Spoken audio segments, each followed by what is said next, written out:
generations to come.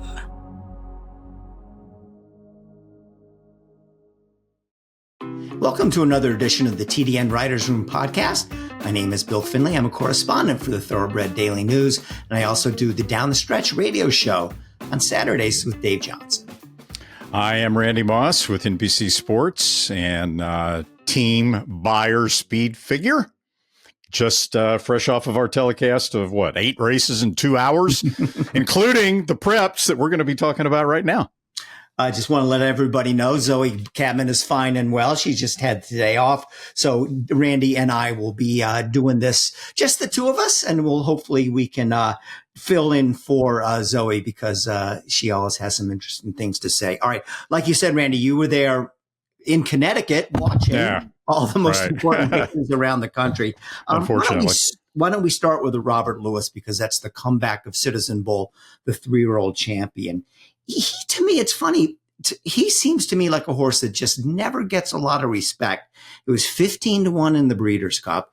Getting ready when he was coming back for the Robert Lewis. Yeah, sure, people liked him and people were talking about him, but I think people were almost more talking about Rodriguez, who had only had the one win in his lifetime in the maiden race. And I was going back and forth as a handicapper, and I was all like, Rodriguez, he's so fast. Is this?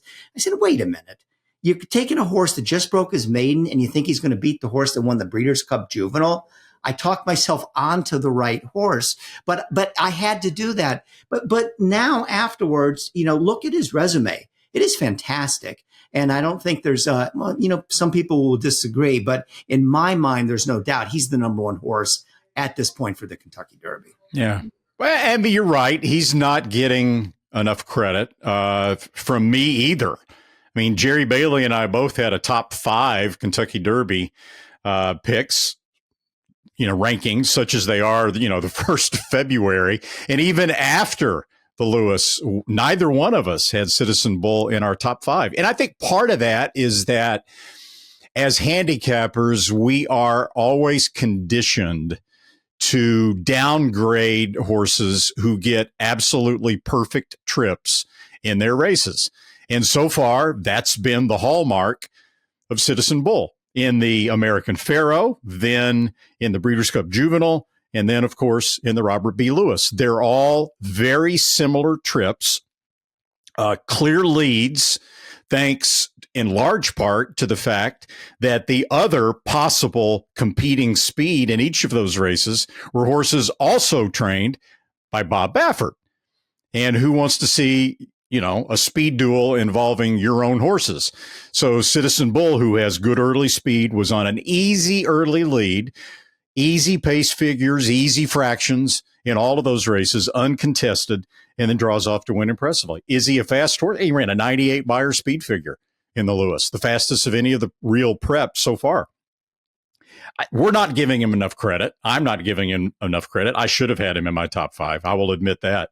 But that's why he's not getting the credit that he perhaps deserves, is that he hasn't shown yet that, he can even stalk and be as effective. Now, a lot of times that's overrated. I'm not comparing him to American Pharoah, but that you saw the same thing and heard the same stuff about American Pharoah until he went to Arkansas for the Arkansas Derby. And then he sat behind a horse who blasted off early, and it was one of his most visually impressive races. So it doesn't mean that Citizen Bull can't be as good if he doesn't make the early lead. We just haven't seen it yet. Some horses aren't, and we haven't seen that yet with Citizen Bull.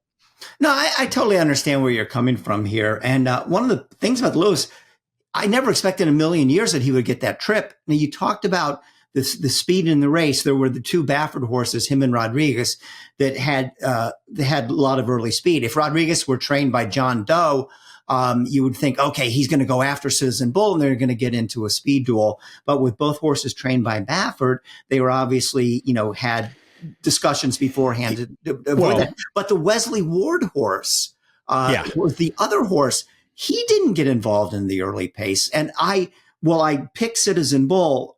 I will give you this. I did not in a million years expect him to get such an easy trip. Matter of fact, I thought one way or another, he'd probably get a difficult trip in there. Yeah, I didn't expect him to get an easy lead either. Wesley Ward had said, I texted with him, plan A was to go was to get a clear early lead, right?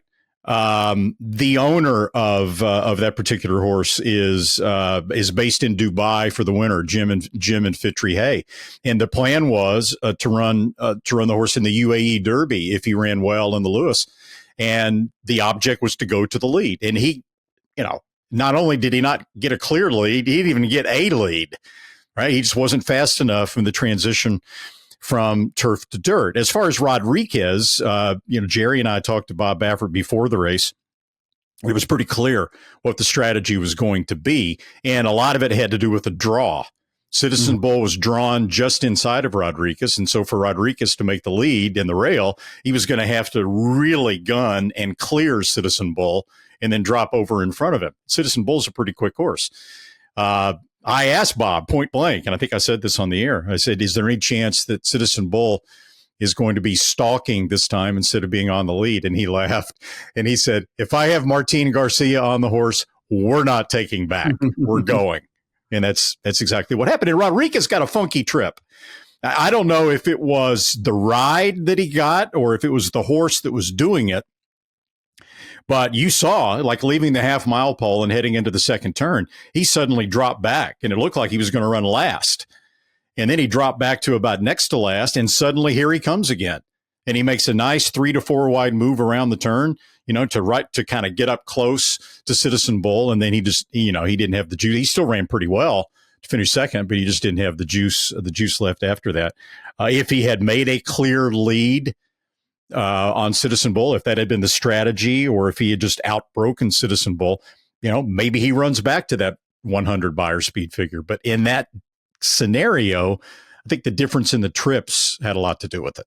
So I'm curious, who are your top 5 then? I had Barnes number 1, East Avenue number 2, and I don't remember who I had. I moved Burnham Square up to number 5. I was very impressed with him, who we're going to talk about now. But I should have had Citizen Bull in there. It's right. My bad.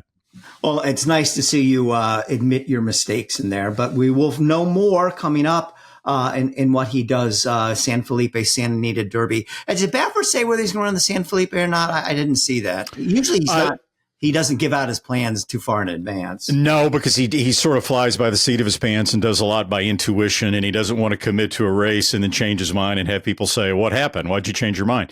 In this case, Barnes, he has said, will run either in the San Felipe, which is the 22nd of February, or a week later in the Rebel on March the 1st. The Rebel's like 3 times the purse. It's a $1.25 million.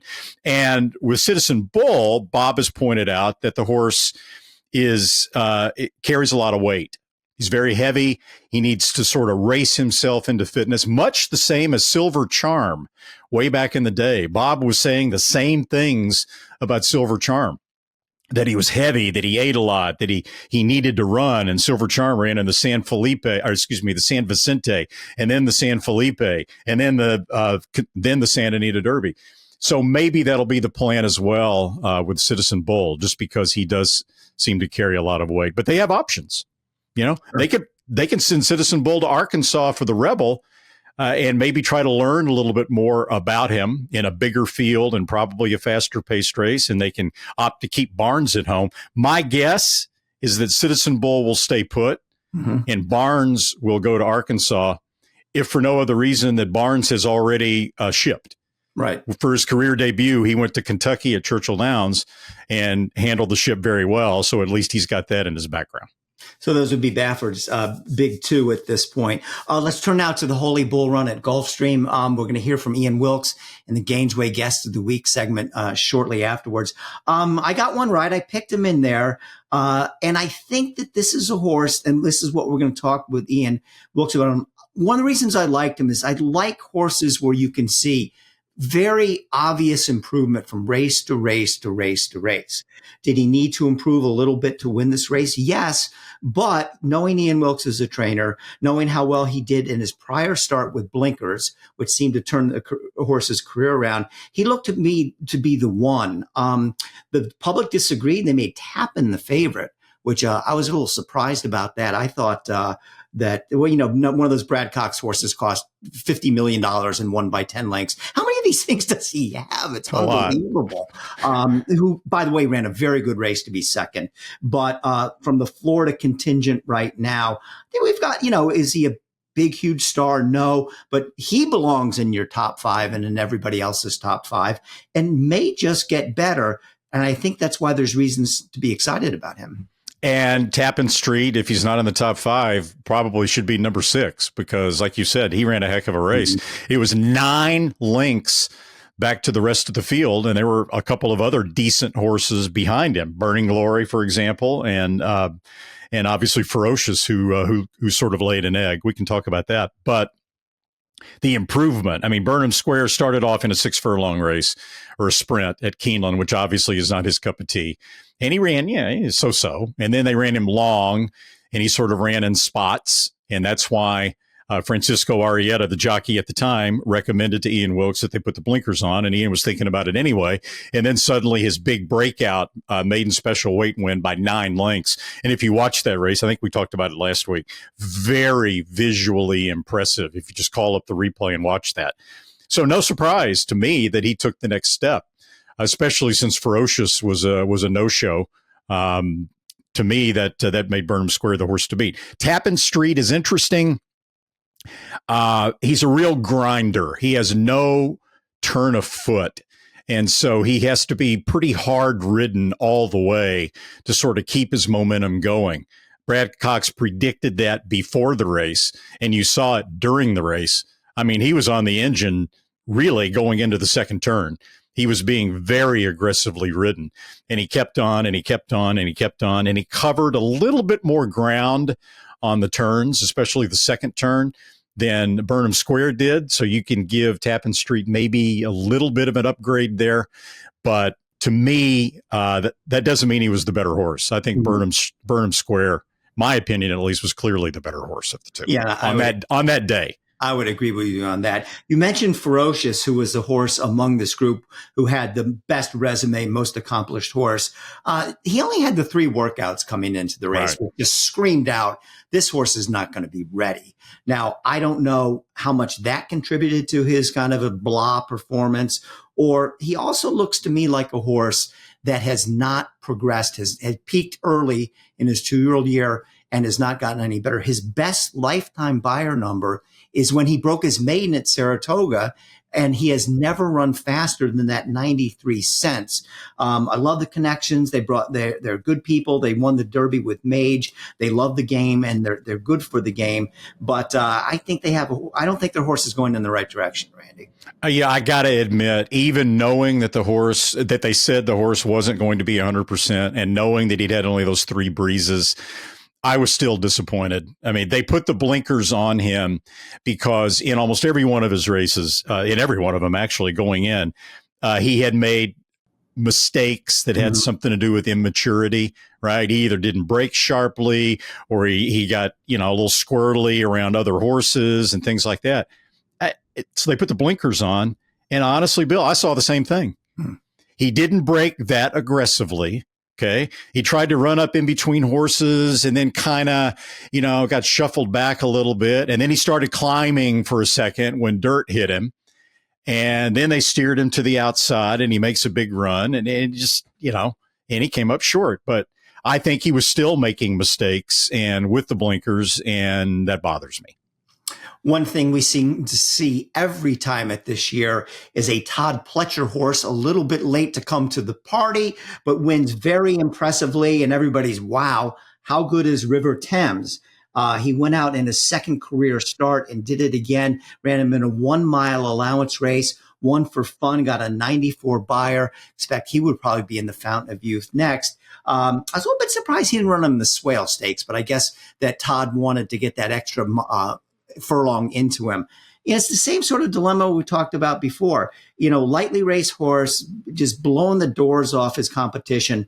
How is he going to do when he runs against the Burnham Squares and the big boys of the world? He belongs in the mix. I'll say that much.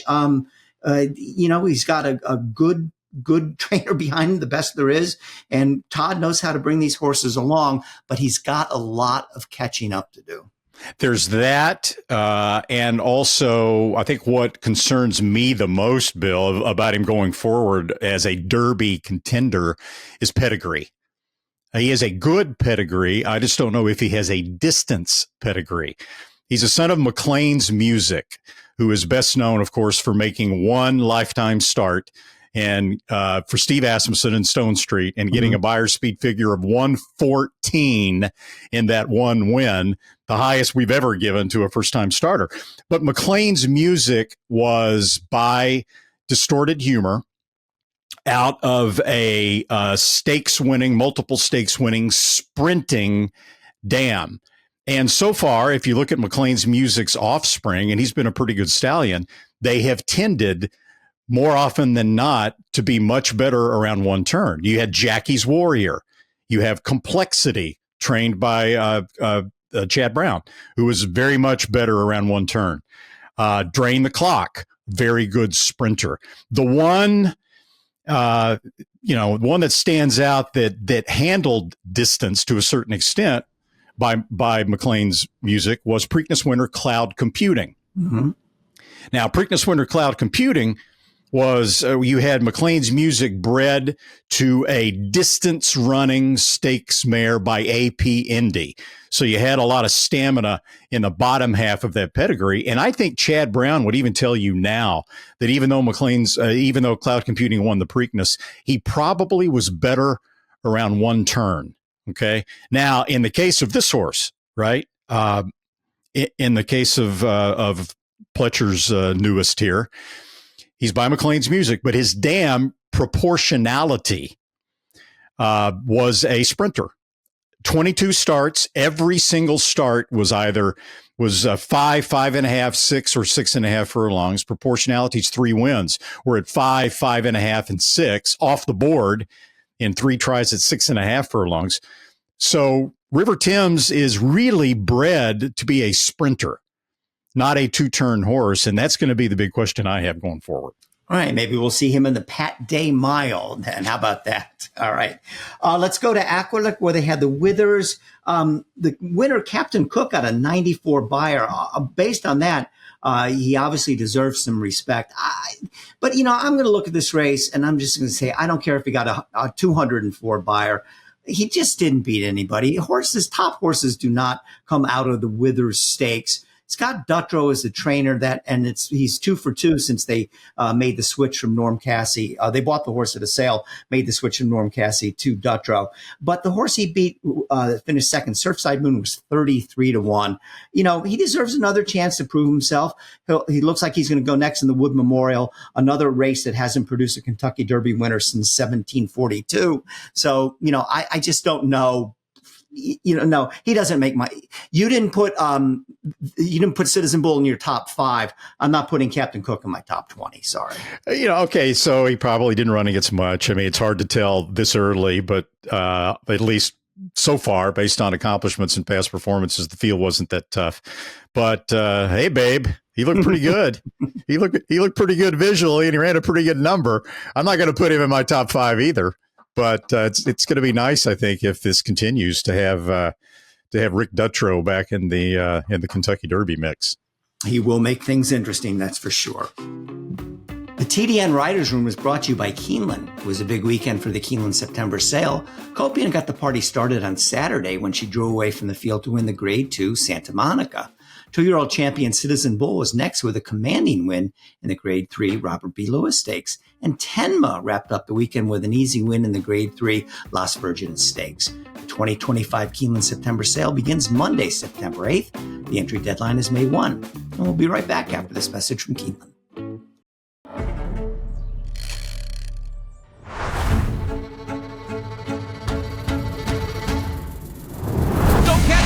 Leslie's Rose, Sierra, Leo. Mike, $5 million. Thank you. Carl Spackler, Immersive. She feels pretty. Hup!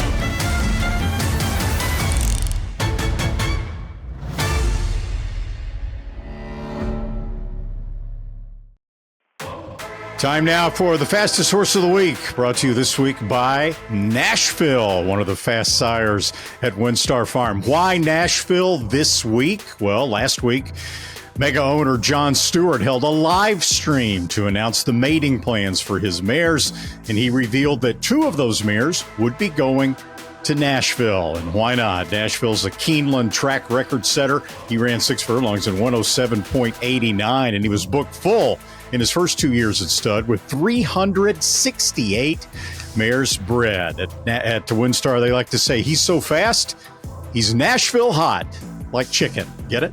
Now, the fastest horse of the week, Copion in the Santa Monica. Copion, of course, was coming off a win in the La Brea against an all-star field. She was 37-1 that day in the La Brea and ran a Beyer speed figure of 97. Well, this past Saturday in the Santa Monica, Bob Baffert attacked her with 3 different entrants, and one of his, Hope Road, ran a heck of a race on the lead. And what did Copion do? Stalked Hope Road and left her behind to a clear victory. Get ready for this. In a Beyer speed figure of 110. Amazingly fast race for Copion in the Santa Monica, and she is our fastest horse of the week.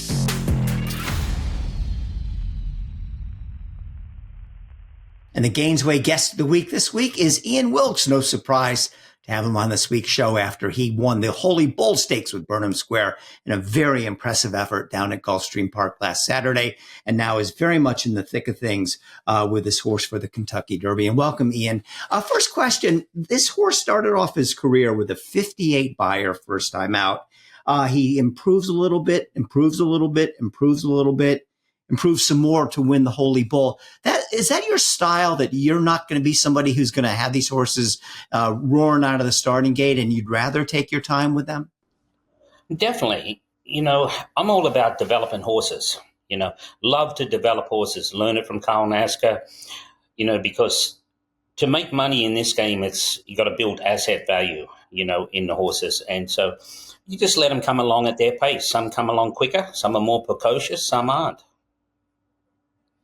So when you look at his past performances, Ian, and you and I talked about this prior to the Holy Bull, the big breakout race was his 9-length maiden win in his race before the Holy Bull. And it's not a coincidence that that was the first race in which you added the blinkers. Can you tell our viewers and listeners exactly what went into that decision to put those blinkers on? Well, if you watch his first 2 races, the replays, the first one was 6 furlongs, I think, at Keeneland, and he just wouldn't run into the race. He kept climbing, running away from horses, and then he finished up and run second, ran a good race, and then we put him back in a maiden special weight, and then he come back and did the same thing again. I give him the benefit of the doubt that second race. I thought, he's got that race under his belt, he'd learn. But Francisco Arrieta rode him, and he said, he got to the half mile. He said, I couldn't get him going. He's running away from horses. He wasn't focused on what he was doing. Then all of a sudden he just ran down the lane, got beat 3/4. And then if you watch after the race, he's 4 in front after 50 yards. He just never got focused on what he was doing. So I had to help him a little. Ian, you said after the race, well, you were obviously delighted that he won, said there's still some things to work on. And in particular, you touched on 2 subjects. You weren't real happy they got a little bit hot before the race, and also the way he broke. Let's start with the second one first, because a lot of people are talking about that. It's not that he broke terrible, but he just sort of hesitated a bit, kind of went to the outside a little bit. Was that still some immaturity that you have to work on? And what did you think of the way he started the race? I think the way he broke, he was on the outside, but the way he broke was the way he got hot in the post parade. He just wasn't 100% focused on what he was doing, and, little immaturity, I think it was a lot to do with that, is the way he broke, is how hot he got. He just wasn't real focused on what he was doing. So what I mean, I'll have to school him. I want to school him in the paddock before I run him again. So nowadays, Ian, so many trainers have the philosophy of less is more when it comes to plotting out racing schedules, and they might not want to run in the Holy Bull and then the Fountain of Youth and then the Florida Derby. But other trainers think that racing actually is an advantage to some horses. What about Burnham Square? What are you thinking about his upcoming schedule and why? Well, right now I'm thinking of running him in the Fountain of Youth. I'm planning on the Fountain of Youth and most likely a Kentucky Derby because he likes his track. Why am I going to, ship him somewhere? He's running good on this track. Let's not change anything just yet. And then, to run him back, and it's 4 weeks spacing, then another 4 weeks to the Florida Derby. You can get into, I might try and show you how bad I can really train if I wait 8 weeks, So we got to, you're in a rhythm, stay in a rhythm with him.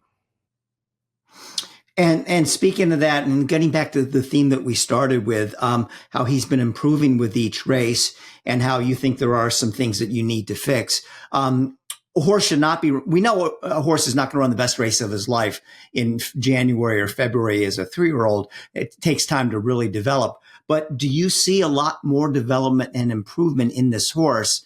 Again, for the reasons we've been talking about, you've been taking your time, and that he has shown some of these issues that we talked about, like getting hot before the race. If he's running in the 94 buyer, I don't know if that's right. I wrote my buyer list down. I think I got it wrong on this one. But Randy, what was his buyer? No, officially 90, but he's probably a better effort than that visually. Okay. All right.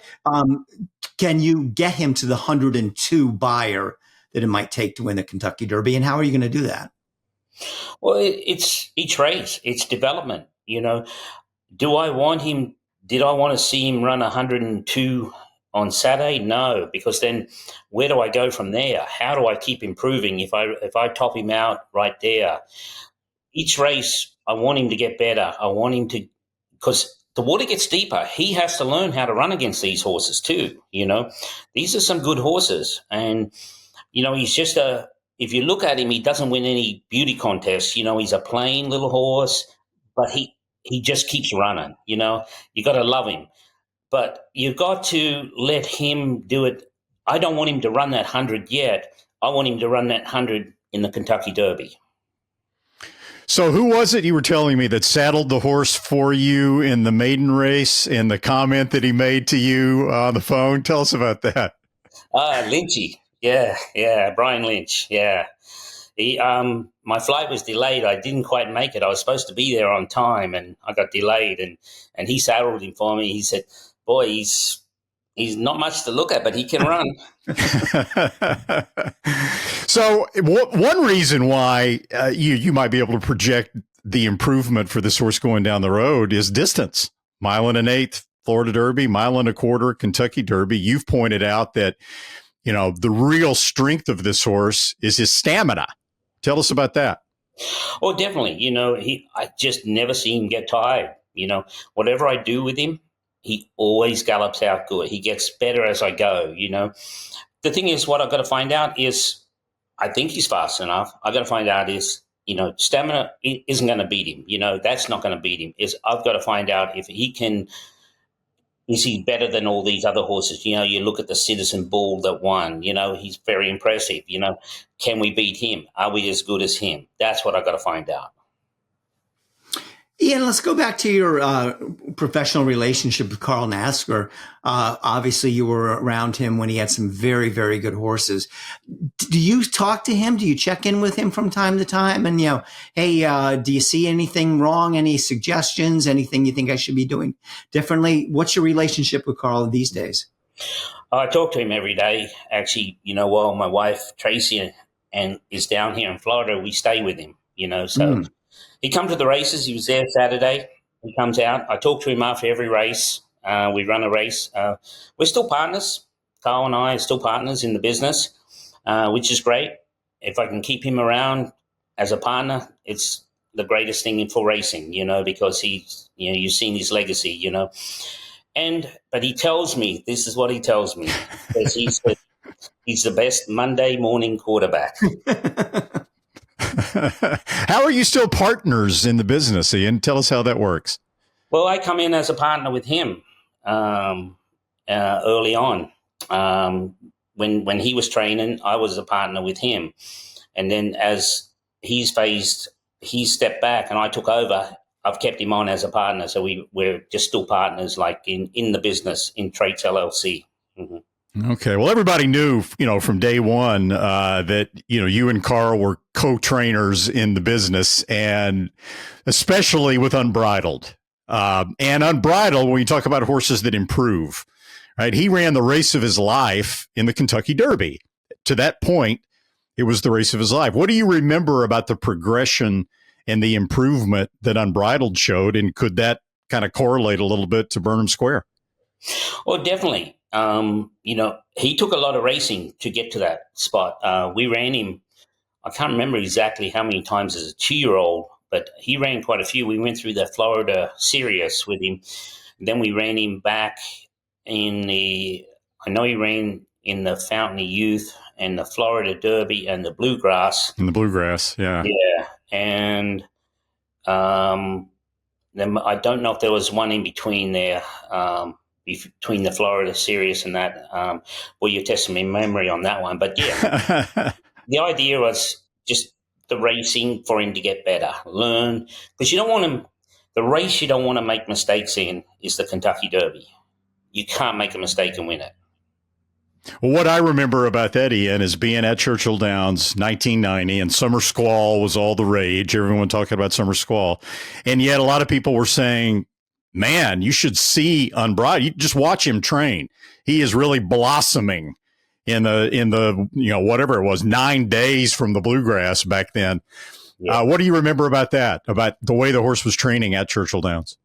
Oh, very good, because I galloped him going into that race, and he was getting better every day, getting over that track. That was the good thing about it. He even leading up, to the race, the day before, he felt good. And then the morning of the race, we took him out and give him a light gallop. No way they could beat him. He was on cloud 9, So you were that confident going into the Derby? I was actually. Surprising, yeah. Just the way the horse was doing. I guess I was young and I was naive. I just thought I couldn't get beat. You were right. Ian, you're not American. You're from Australia. You've only run in the Kentucky Derby once before, 2017 with McCracken.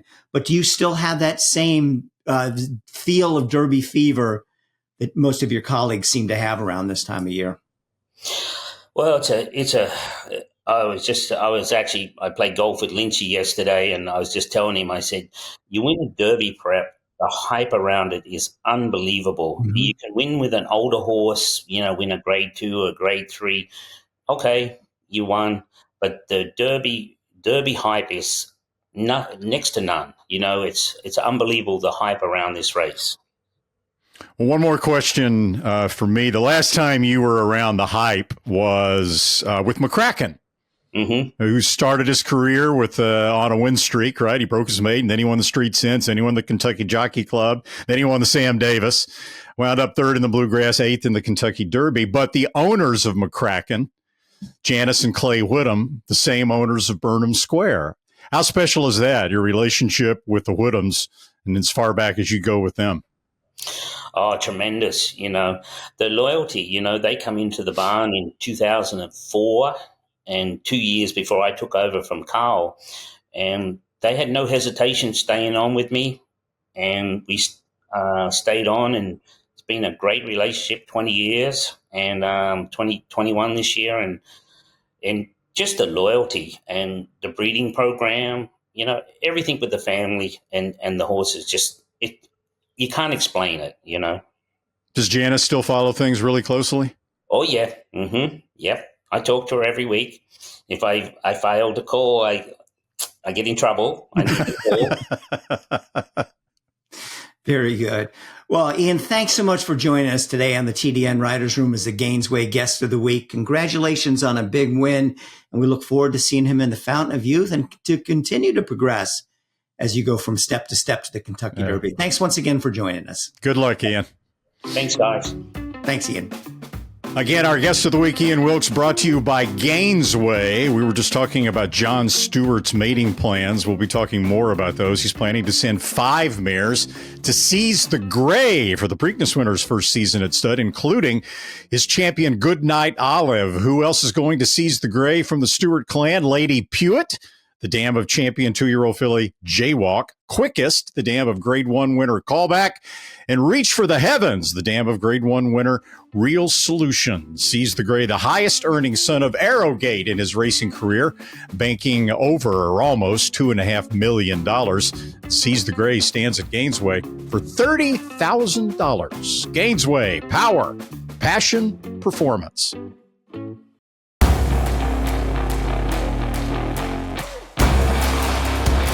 Here comes that big gray Tappet Trice right down the outside. Tappet Trice wins the Toyota Bluegrass. Tappet Trice's 2024 debut was awesome. Tappet Trice is lunging. Tappet Trice wins the Woodward.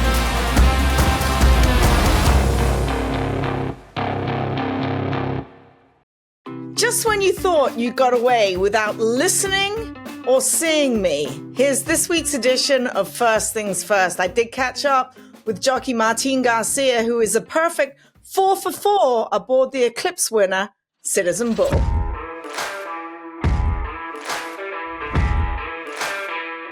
Joined by Martin Garcia. What's the key to this horse, Martini? You're 4 for 4 on him. You know what?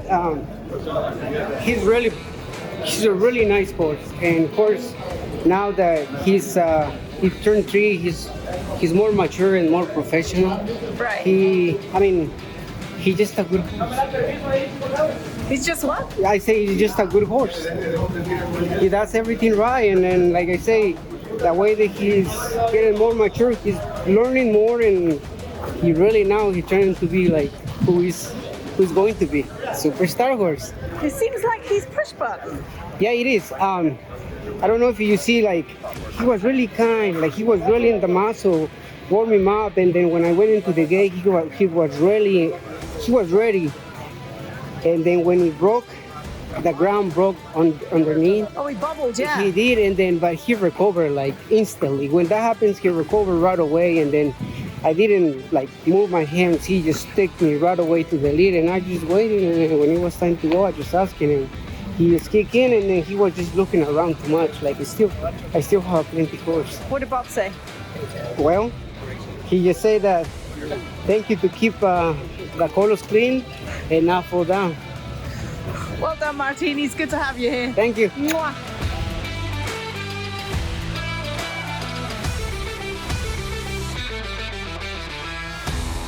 Many thanks to Martin, and yes, he's very, very good at keeping those colors clean. All right, I do want to remind you that racing does continue at Santa Anita Friday, Saturday, and Sunday, and the classic meet will heat up with Randy and Bill. You'll like this. The 7th annual Santa Anita Chili Cook-Off. These are the best chili cookers in all of Southern California. Go to santanita.com for more information. It's a day you do not want to miss. Well, there was a familiar theme last week in the stakes races in California. 3 of the biggest ones, the Robert Lewis, 5 horses, 3 trained by Bob Baffert. The Santa Monica, 4 horses, 3 trained by Bob Baffert. Los Virgenes, 3 horses, 2 of them trained by Bob Baffert. This is, again, something we've been talking about a lot. It's one of those thorny issues where there's no clear answers. But obviously, Randy, it's not good for horse racing to have one person in one racing jurisdiction so dominant. And, you know, you can run a mile and 1/8 on the turf, you'll get 10, 11 horses. But if you run a dirt race for 2-year-olds in the fall, for 3-year-olds this time of year, and even now when getting into the filly division with the Las Virgenes and the older filly division with Santa Monica, it's one guy and everybody else. It makes, for one thing, very bad betting races. And right now, Santa Anita, that's the last thing they need. They need to bring in Handle to hope to push their position as they try to stay afloat. Yeah, I don't know what the answer is, Bill. You've got a scenario here where you've got a trainer in Bob Baffert who is, I think statistically, I think it's undeniable that he is the greatest trainer of 3-year-olds in the history of the sport, right? Even more so than Ben Jones and Jimmy Jones back in the day. And now you've got this group, the Avengers, that have a strategy of buying up as many, $600,000, $700,000, $800,000 yearlings as they can, like a couple dozen, and giving almost all of them to Baffert to train. So he's kind of cornered the market to a certain extent on those very well-bred, expensive yearlings. And he trains them impeccably well. And other trainers have told me that sometimes they feel like they're beating their heads against the wall trying to compete against Baffert's horses, right? I mean, one trainer who was running a 2-year-old last year, I won't mention his name, in the Breeders' Cup Juvenile Turf, right? Had a horse that was bred for the dirt. And I said, why'd you start him off on turf? Why has he been running on grass? And he said, because I can't beat Baffert. Why run against Bob Baffert when I can run on grass where Baffert doesn't have a high visibility? And I've got a much better chance at winning races and getting to the Breeders' Cup. And I think maybe also because of the powerhouse nature of Bob's stable, maybe a lot of other owners are maybe reluctant to ship their best 2-year-olds to California to run against Bob when they can keep them on the East Coast where you don't have quite that same dynamic going on. And we've talked a lot about the rise of the super trainer and about how that can be detrimental to the sport when it comes to filling races and stuff like that.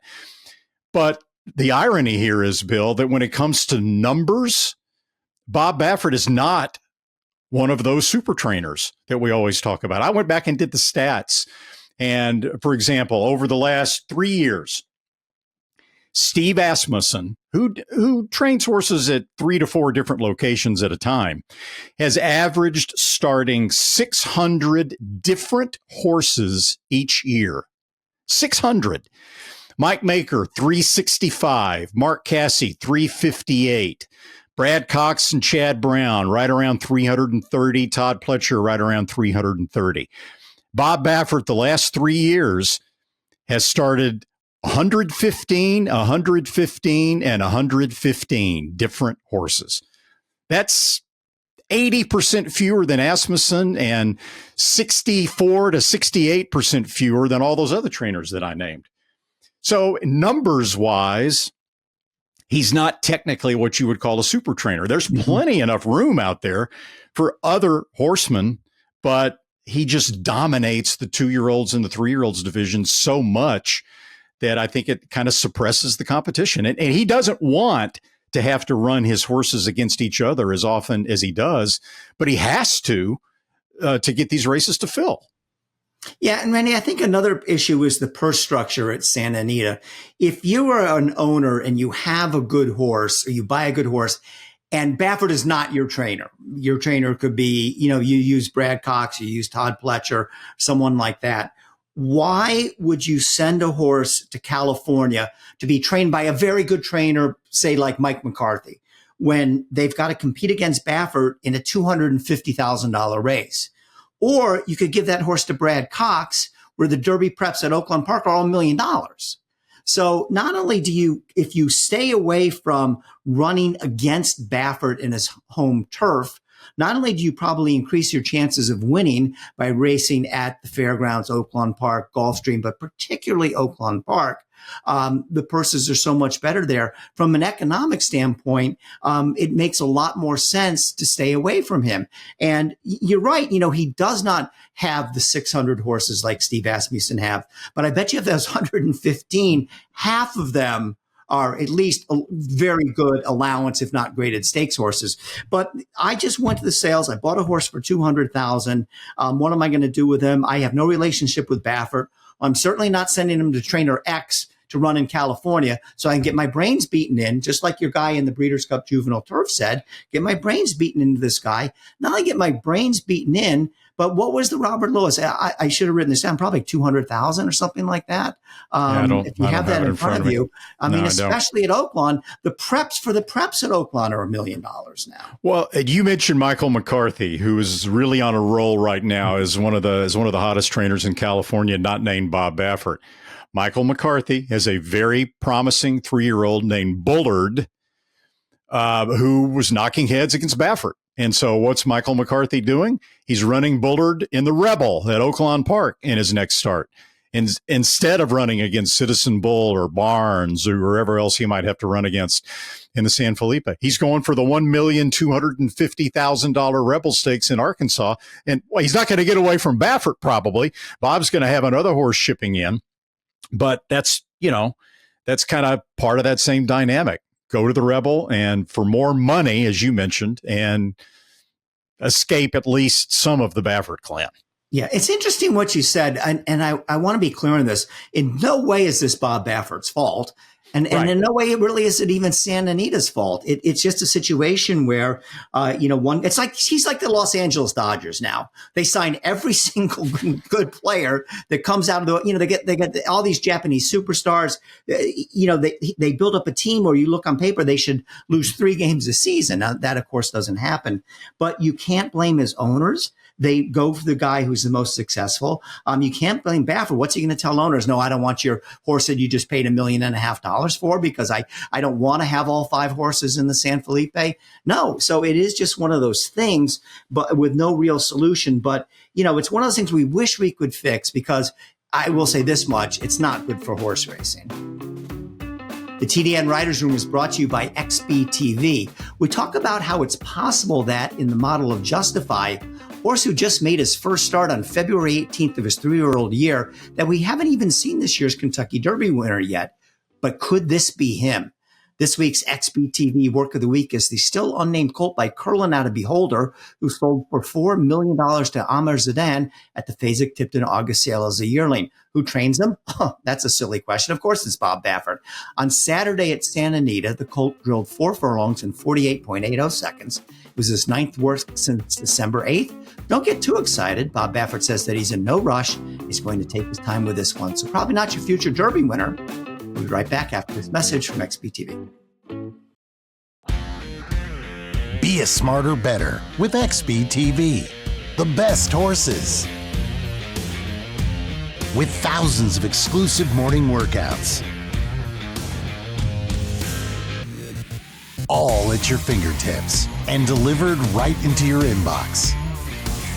Everything you need to be informed. Be smart. Bet smart with XBTV. With some of the fullest fields in the country and quality racing year-round, there's never been a better time to reap the rewards of breeding and racing in Kentucky. Purse money in Kentucky is at an all-time high, as is average purse per race, outpacing California, Florida, and New York. Kentucky breds. Breed them, raise them, race them. We all win. Well, who is picking up points on the road to the Kentucky Derby? Kentucky breds, that's who. Kentucky breds swept this weekend's Derby preps. First champion 2-year-old Citizen Bull drew away in the Grade 3 Robert B. Lewis in his 2025 debut. Then Burnham Square ran him down in the Grade 3 Holy Bull. Captain Cook held on to win the Withers Stakes. And Gate to Wire was all alone at the finish of the Swale Stakes for another win for the Kentucky breds. And also in a very fast number. So I think we can see Gate to Wire coming up pretty soon in one of these Kentucky Derby preps for Pletcher as well. Well, John Stewart of Resolute Racing is always in the news, and he likes to do things a little bit differently. Not only did he announce his mating plans this week, but he live broadcasted or simulcasted throughout the country to let everyone know who he is breeding, all these fabulous mares he's bought to what stallions. Some surprises, some not surprises. We learned earlier that Goodnight Olive is going to be bred to Seize the Gray. But the big story on this was, who would he breed Puka to? Now, Puka, of course, is the dam of both Mage and Dornoch. So in 2 straight years has had winners in Triple Crown races, and Stewart came in and bought her at one of the November sales. He doesn't go by the book, that's for sure. Who's he going to breed this horse to? Well, it's going to be Frankel. Wait a minute. And then he's going to breed again to Frankel. Wait a minute. What's going on here? Okay, let's explain. He is going to breed to Frankel on Southern Hemisphere time, then come back and breed again to Frankel on Northern Hemisphere time. And this man is nothing if not confident. He said in the Northern Hemisphere, he didn't say maybe or if or will run well, we will win the Kentucky Derby with the younger one. And in the Southern Hemisphere, we will win the Melbourne Cup. He says, how can I do it? I bought her and you all didn't, he said. That sounds like Jon Stewart, doesn't it? We've had him on the podcast before. He's buying everything in sight somehow and extremely confident about it. And you'd have to think we're just now we're at the tip of the iceberg with the impact of Resolute Racing on the racetrack already. Right. A lot of impact, obviously, in the sales arena. And he also has famously said, I don't bid, I buy. Right. I don't know how much money that's cost him now over the last couple of years.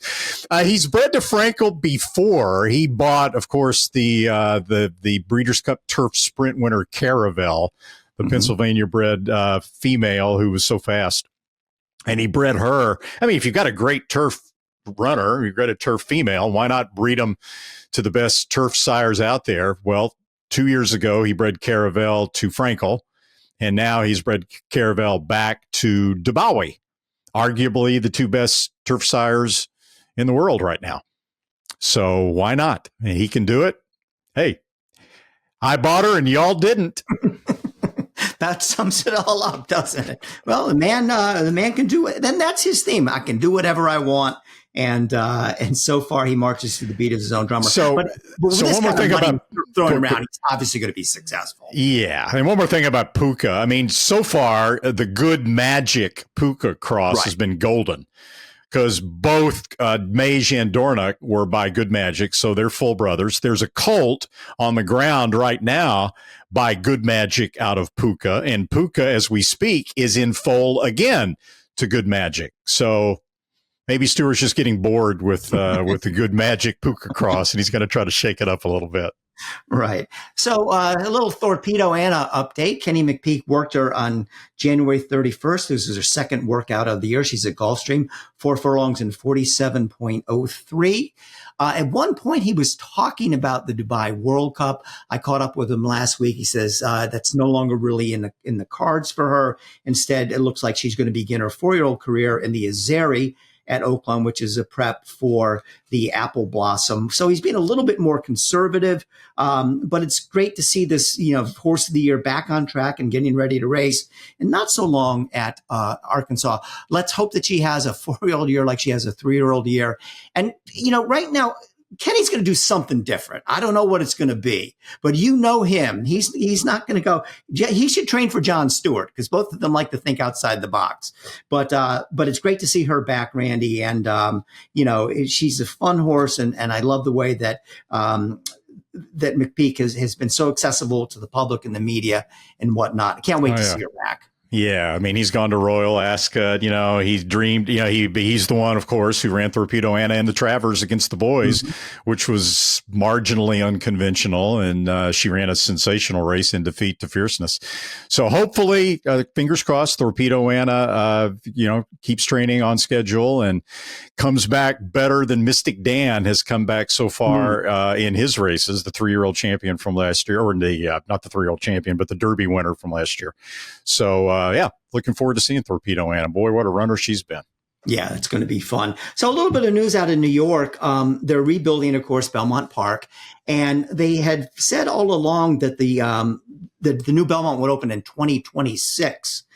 And presumably that meant it would be open in time for the Belmont Stakes 2026, with the 2024 Belmont already being run at Saratoga, 2025 scheduled to run at Saratoga. These things, there's always delays in these things. They never come off on time.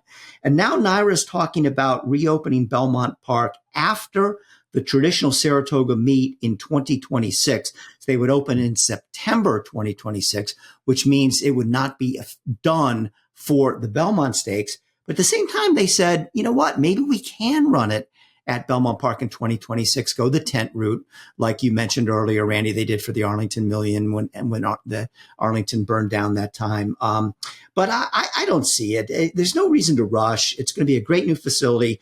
Running the Belmont at Saratoga was wildly popular in its first year. My prediction is that the 2027 Belmont will as well be run at Saratoga. Then we'll see in 2028. Can't wait to see what that new track looks like. And, they can do no wrong, have it at either at Saratoga or at a rebuilt Belmont. But I don't see with the construction going on in tents and everything like that and trying to stuff, 50, 60,000 people into tents, just doesn't seem to work to me. I can't wait either to see the new Belmont Park. It's like from one extreme to the other. We talk about Gulfstream Park and the uncertain future of Gulfstream Park and Santa Anita. And then on the other hand, you've got Churchill Downs. The CDI's done a fabulous job in rehabilitating that facility, and now it's sensational. And now here NYRA, with the help of the state of New York, is completely redoing Belmont Park into the image of a 21st century racetrack. So I can't wait to see it.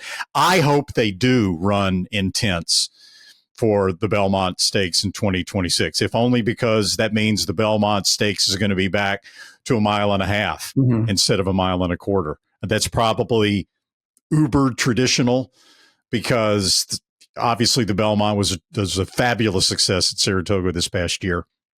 But to me, 2 years of the Belmont Stakes at Saratoga at 1.25 miles is enough. And I would like to see a little tent action there to lead into to the new facility. All right. Well, we will disagree on that one. And don't forget Pimlico as well. True. Exactly. I knew there was another one I was trying to think of. We're going to have a new Pimlico right about the same time the new Belmont looks to open. So some good news. Good to talk about good news and racetracks that are going forward rather than racetracks that look like they might be headed again in the wrong direction. And now for our weekly word from the Pennsylvania Horse Breeders Association, the PHBA, and it was a big Saturday for PA breds at the Big A. First, Maximus Meridius made it back-to-back stakes wins when he took the Toboggan Stakes. Congratulations to that horse's breeder, Westerly Farm, and owners LC Racing. Cash is King, a little of Fleet Alex action there, and trainer Butch Reed. Then it was the PA bred Surfside Moon. Bill mentioned Surfside Moon, who at 33-1 was second to Captain Cook in the Withers. 10 points for Surfside Moon now on the road to the Kentucky Derby. How can you get involved in all this action with the PA bred of your own and get a share of that $26 million paid out in 2024? Check it out. Go to pabred.com and take a look at the 2025 Stallion and Boarding Farm Directory. Or you can do it the old-fashioned way. Just give them a call, 610-444-1050. PA Bred, I think we've built a brand at this point. It's excitement at every step. Roses for Deborah just set a new track record. On average, for the past decade, Pennsylvania paid over $28 million a year in Breeders' Awards, restricted races, and owner bonuses. Plus, PA Bred shine on the world's biggest stage. Just 3 states have bred more Breeders' Cup winners. Learn more at pabred.com. All the thrills.